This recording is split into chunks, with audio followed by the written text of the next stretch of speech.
Edgar Dale's cone of learning is also known as a cone of experience. Think of it as an educational experience, as it is a model within educational theory. And what it does is it outlines the different degrees of effectiveness among different types of learning. So, this was actually proposed in 1946. So, you can imagine about all of the things that have changed since 1946. But it is a visual representation about how learners retain information, and it emphasizes the importance of active engagement and that hands on piece. So let's look at and understand a little bit more about this cone of learning. So the cone is a hierarchical model. It starts with abstract forms at the top of the learning, like reading and hearing, and then it moves all the way down until it gets to the base. And the base are going to be more concrete experiential learning methods that are going to be retained a little bit better. So let's start at the top with reading. This is the lowest retention, only about 10% retention. It's the most passive way to learn. So where comprehension is going to depend solely on the reader's ability to process written information. We can look later at ways that you can mitigate this and help that retention a little bit more. Next would be hearing words.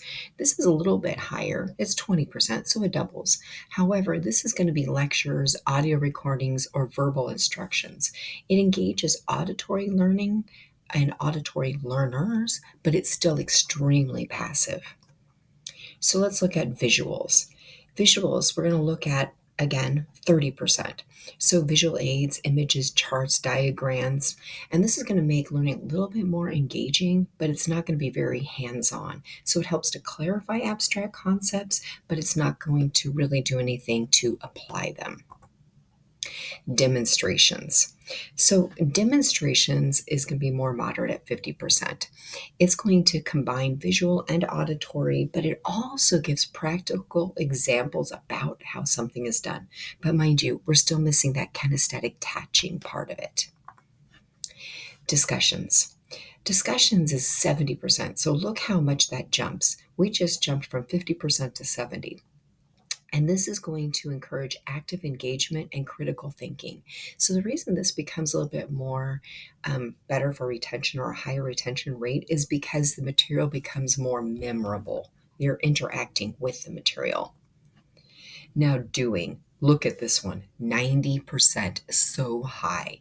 This is hands-on, simulations, practical tasks, anything that involves a learner in the actual process and solidifies their understanding.